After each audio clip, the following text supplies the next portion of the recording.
38 in the 50 most relevant for AFL Fantasy, SuperCoach and Dream Team for 2025. Nearing a third of the way through the players that I think are the most relevant and important to talk about this fantasy footy preseason. Are they the players you'd rank in those players? Well, that's part of the point, isn't it? It's about having a conversation about players, looking at all the factors, and then giving you the information to make the decisions for your side and the format you play and the way you choose to play it. Joining me on this podcast, I'm absolutely stoked to have this conversation. It's been a couple of years since we've had him on the coaches panel and the 50 most relevant. They took a hiatus for big chunks of 2024. But the pod is back for 2025. If you're an AFL fantasy coach, you know this podcast. And if you don't, friend, you need to subscribe to what they've been doing. Absolute goldmine stuff for years gone by and heading into 2025. Holmesy, nice to see you, my friend. And Jay, thanks for having me back on. Like you said, it's been a couple of years, but it's always good to be on the 50 most relevant. It really, signifies the start of a season, and there's nothing better being on school holidays and having a podcast to listen to each day as I'm walking the kids around the park. So yeah, happy to be involved and excited to talk about Nic Newman today. He's an interesting player, defensive, eligible, and career high for us across a number of different areas of his game last year. A seasonal average in fantasy of a 102.6, meaning in fantasy and dream team, it's a seven-figure player. You are forking out $1 million plus if you want to get your hands on Nic Newman, while in SuperCoach, a 101.5, set at a price point of just under $550,000. But importantly, alongside this high averaging, is a guy that played 23 games last year. Not something we're saying about a lot of players, at least in the early days of the 50 most relevant, and some big ceiling scores. A 156 against the Tigers last year was his top SuperCoach score, and you just got to add 5 points and take a few years off, because back in 2019 against the Eagles, a 161 is the career high score in that format. While in fantasy and dream team, 152 last year against the Saints was the best he gave us. Just add 12 more points. Against the Eagles, also a career high score, but back in 2023. So maybe that's a team you want to pencil mark him in for. 164. Holmesy, this is a guy that's been in and around the fantasy landscape for a really long period of time. Even when he was at Sydney, he was a player that we were looking at, loving, thinking there's breakout territories, there's premium performances. And now over the last couple of years, while not quite hitting the peak of what he did last year, he's been somebody that's been a really important player to look at for the structure of our fantasy sides, and understandably so, given how much of the ball gets played through him.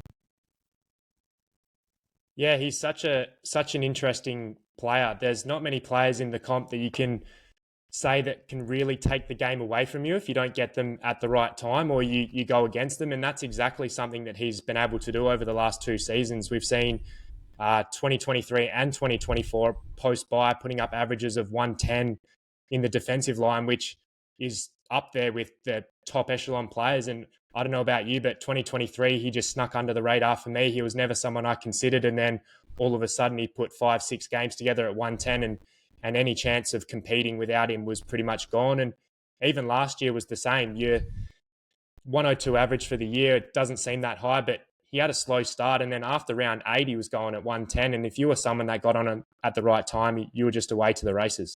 His ability to put on big ceiling games and to do it consistently is, as you've mentioned, right at the top of the tree of all defenders across all lines. Like, he's third in the league per game for marks last year. So you add that and the fact that he's 11th in the league for kicks and 16th for meters gained, importantly for us in SuperCoach. It's a guy that the ball is coming through him. The way Carlton have played over the past 12 to 24 months, lots of marks, lots of ball use down the wing when he's coming off half back, and then he's pushing up further up the ground and now delivering the ball inside forward 50 at times too. So an equally important part of their ball movement.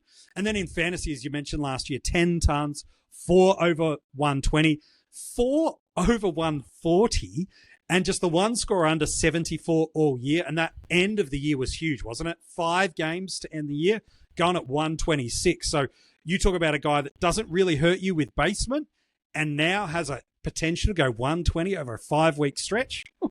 well, you got to get interested in that. SuperCoach, a little bit lower, but still just as valuable. 12 tons last year off that seasonal average of 101. 5 120-plus scores, including a 144, a 147, a 148, a 156, and 2 big scores at the back of the year that really helped. 5-game final average of 114. A couple of sub-50s in there would probably alarm a few coaches in SuperCoach, but understand why. Really, he's a top-line defender for us in fantasy. Top 6 for points and averages last year amongst defenders.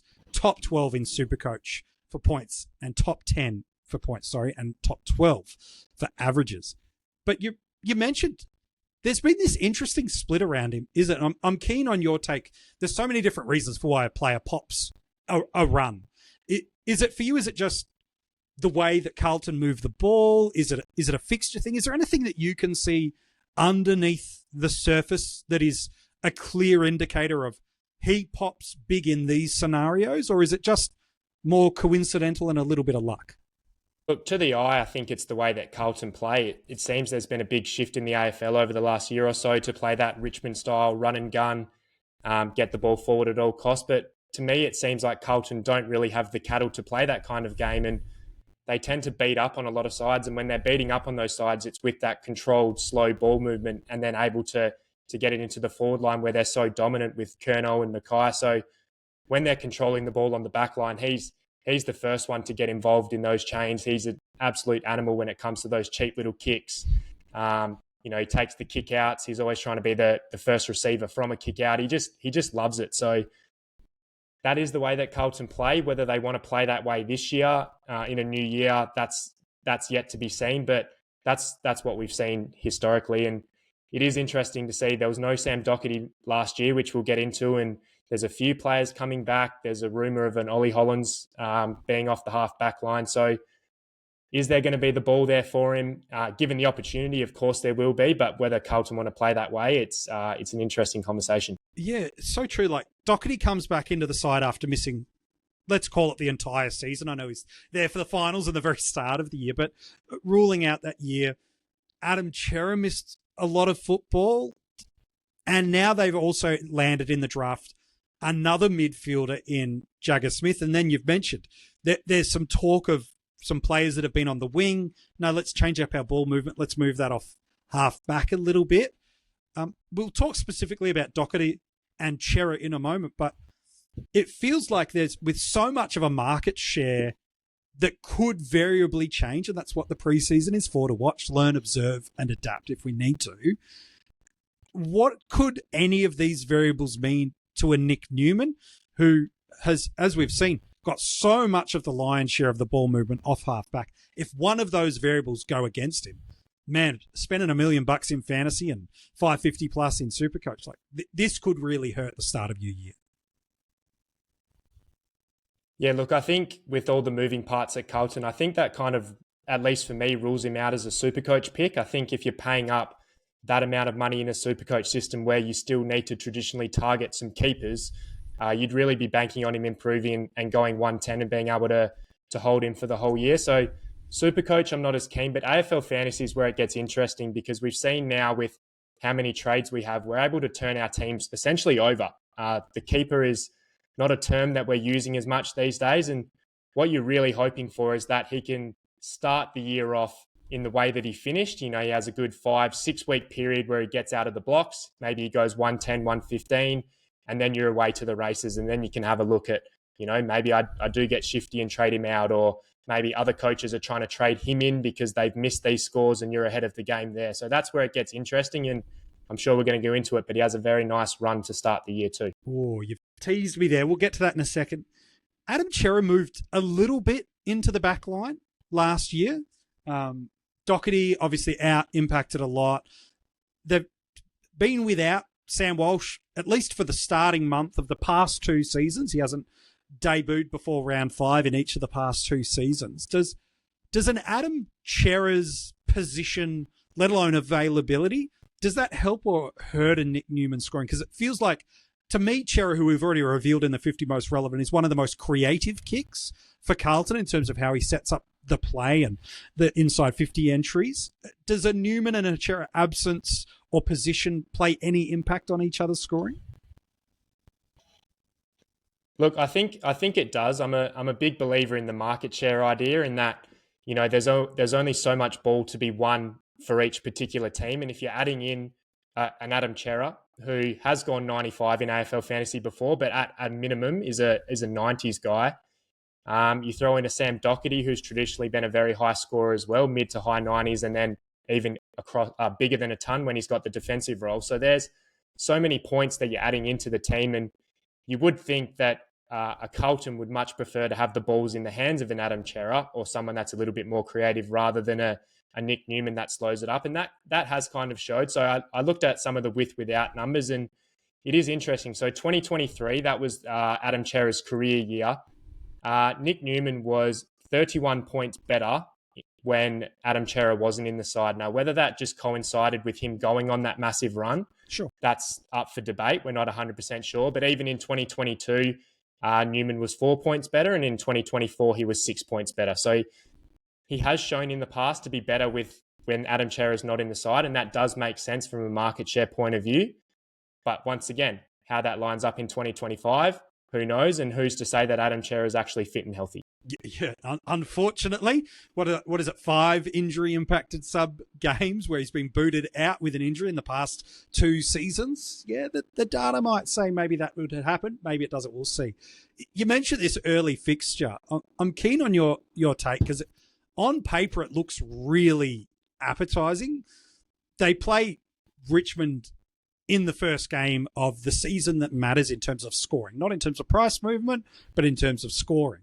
He averaged in the 2 games he played the Tigers last year, a 131 in SuperCoach and a 125 in Fantasy. Then straight after that, it's the Bulldogs, it's the Pies, it's Eagles, it's North. Those first 3 games, by the way, are Thursday, Friday night games. So there's your VC option that's sitting through there. In fact, outside of the first 7 weeks, he doesn't have a game on a Sunday. So the first 7 weeks, his VC territory's right there, with the earliest game being a Thursday night, the latest game in the first 7 weeks being the first game of a Saturday.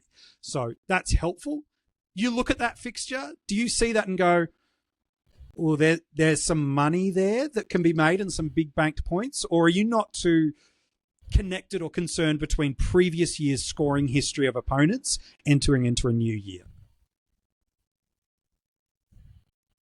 Look, we can go through and we can analyze the run all we like, but in reality, it's off last year's data. Yep. Teams are changing, so you have to take it with a little bit of grain of salt. But I think what we're all kind of banking on is Richmond are going to be horrendous. So that's our round 1. And if you can get that ceiling score to start, then all of a sudden, I think you spoke about before that we seem to have money this year, and everyone's looking for a sort of D1 to spend up a little bit for.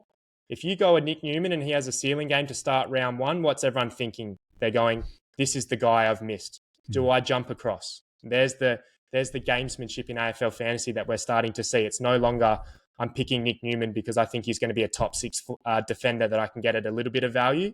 It's, I'm picking him because I think he's got the run to start. I can get the points on the board, potentially get ahead of everyone else, and then maybe look to jump off a little bit later. So that's the interesting component of it, and how AFL Fantasy is played these days. Yeah, and SuperCoach is becoming more and more towards that again.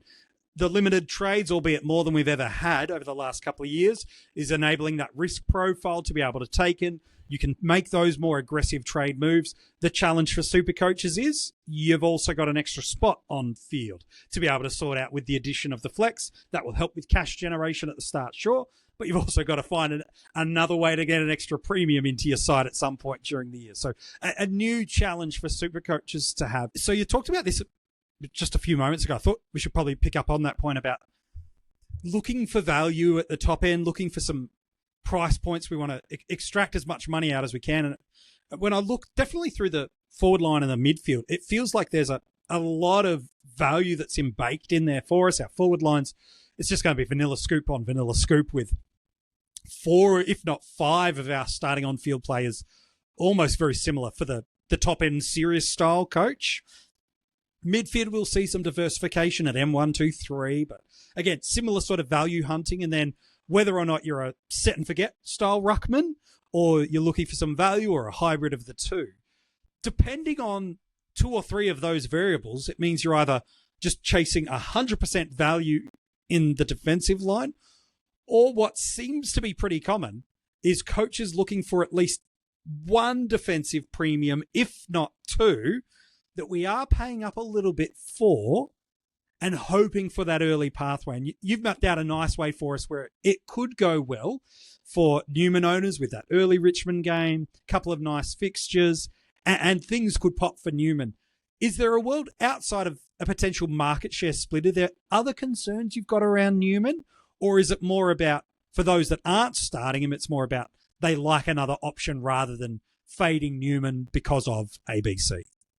Yeah, look, I think one of the major flags is we have a look at his last two seasons and he's been a bit of a slow starter. So is that to do with just the matchups that he had to start the year? I mean, looking at his run last year, he had some pretty tough games to start. So I think he had an Adelaide early. So he had North, Freo, Adelaide, GWS and Geelong before he hit that Collingwood matchup in round 8 and that really got his season going. So was it just a matchup thing? We're not too sure. I mean, maybe it's a coincidence that it's happened 2 years in a row, or maybe he's just someone that starts a little bit slow and then gets into his work. So it definitely is something that needs to factor in. But yeah, like you said, finding someone at the top line of the defenders is tough this year. I mean, the podcasts have all been rattling it off, but Harry Sheasel, clear gun, but what's his role look like at North? A 36-year-old Dane Zorko, can he back it up? You'd be a bit nervous paying up that price tag to start. Sam Flanders, we saw his role shift at the back end of last year to some CBAs and then even to some forward time. And then you're looking at your Jack Sinclair, who's been incredibly consistent, but once again, you're looking at some new players coming into St Kilda. So how does that all look? And then you're looking at, your Luke Ryans and those types, which have their seasons are really tales of two halves. They're up and they're down. And if you manage to pick them at the start and they're down, then you're in a world of hurt. So someone like a Nic Newman is appealing if you are playing the run game. You look at the top end and you go, who could pop early? Well, the matchup at first that gives me the most confidence that they'll maintain their 2024 form and points accessibility into 2025. Richmond feels like the one, and you mentioned this before, that we're most confident that will become the guys we can bully and score off more confidently and easily. He doesn't have that early bye, which some of our other premium defenders have. He does have a history of 120s in multiple weeks. I can see why people would be looking at Nic Newman as a starter. I can also see why, as you've mentioned, the past 24 months would suggest the back half of the year is the right time to go. So is Nic Newman relevant? You bet he is, because anyone that can do 110 plus over a 2-month stretch in SuperCoach and 115, 120 plus over a near 2-month stretch in AFL Fantasy over a previous 2 years is someone you need to put in your relevancy radar to start or as an upgrade option. But where he goes on draft day is so intriguing, because how people approach drafts with different ideologies of locking in an early ruck or getting midfield heavy does ultimately determine when and where and if a defensive run goes. In the AFL fantasy scoring, where do you think he's going to go, Holmesy? Is there a line that you think it's going to be pretty easy, and what is he going to average, do you think? Yeah, look, I've just done my draft rankings, and although there is a bit of unknown there, I still have him around the mark of the top 6 defenders. I think I have him ranked 7th or 8th, so I think there's something for there. I'm not sure I'd be super comfortable taking him early. I think depending on what pick I have in the draft, I'd probably want to lock away a captain option in the midfield or in the ruck first, and then potentially one of these forward options, considering positional scarcity. But look, I'd be happy with Nic Newman as my D1 if I could get him a little bit later on, down in maybe the 3rd round or towards the start of the 4th. But it's just really going to depend on who you're drafting against and who's available. But yeah, I can't see him dropping off too drastically unless in the preseason we see, maybe an Adam Chera full-time in defence or a Sam Doherty, and then that could completely change things. Yeah, 100% good shout. I reckon the SuperCoach is not too far dissimilar, maybe just dropping back a positional spot. If he's your D1, you'd hope it's because you've gone really heavy on mids or a ruck or a forward, and he's okay. You're protected in that 4th or 5th round with your D1, whereas more traditionally he'll probably sit in that D2 spot for me. And again, that would be a really strong 1-2 punch if that's where Nic Newman is sitting at D2. Hey, Holmesy, always love talking fantasy footy with you. It's great to have the pod back. And for AFL Fantasy coaches, you got a ton of great stuff for us coming through the preseason. But right now, it's the Holmesy files that you're dropping. Some great strategy chats with some really well-researched and well-returned results coaches as well. Yeah, look, the Holmes files have been a favourite of mine over the last few years. It started back before I was even on Pod when I had the fantasy community and just managed to get involved there. And it's kind of snowballed from there. So I think the last 2 years I've interviewed the number 1 and number 2 coaches from the previous year. So you can go back and listen to my interview with Chris and with Tom, which were really valuable. A lot more to do with how they were successful last year, more than what's to come this year. But then getting Mitch from the Ball Boys, who is one of the best fantasy coaches out there, even though he gives away all of his secrets, that chat was really valuable. And then chatting to Selby, the GOAT, Moreira's Magic this week. It doesn't get any better than that. So yeah, go check those out on the Pod channel, and hoping to do one of those a week along with our regular Pod episodes with Harmy and Louie and whoever else I can scramble up for a bit of a chat. If you haven't had a chance to listen to the pod yet, and you're an AFL fantasy coach, you need to add this to your audio diet. It's one of the best AFL fantasy podcasts going around. And if you already do, then you know you're missing out on some gold if you haven't gone and listened to some of those episodes that have been dropping already through the preseason and more to come. Holmesy, you're a star, mate. We look forward to chatting with you soon, maybe sometime else during the preseason, if not during the season proper. Yeah, MJ, thanks for having me on, mate. Really, really good. And who knows, maybe I'll get another episode. It's a tough call up to get, but if not, enjoy your preseason. I look forward to challenging you for a hat or a car later on this year. Looking forward to it, mate. If you want to go and check out the pod and you're not sure where to find it, we've got all the details of it and the links in the description of this episode. So you don't have to hunt and search. Literally, you can click inside the description of this episode. We've dropped it all there. While you're in there, all the links to keep in touch with us across social media, become part of our Patreon, or get your hands on some Coaches Panel merch. All those things are locked away for you inside the description of this episode. In 30 seconds, I've got a little bit of a clue for you about who's next. But if you're watching this on YouTube, comment below. Let me know what you think about how Nic Newman is going to go this year. Will it be a positive year? What's he going to average? Comment below and let us know. And if you're listening to this as an audio podcast, of course, just get in touch with us across social media. But if you haven't given the episode and the channel a 5-star rating, it'll take you 2 seconds to do, but it makes a big impact for us here at the Coaches Panel. All right, next up, we're getting into the mid-30s. That's what someone that's heading towards 40 would say, right? Mid-30s, yeah, number 37 in the 50 most relevant. Who are we talking about? Well, it's a player that has done something that only a handful or two have done in the last decade. He's been the number 1 ranked player in a format before. Yep, we're heading towards a player that has got pedigree that has been unmatched in at least one season. But this guy hasn't just been number 1 in a format once. He's been a top liner, top 10 overall in more seasons than you would probably think. Who's this top line premium that's not getting a lot of ownership love to start the year? You'll find out tomorrow in the 50 most relevant.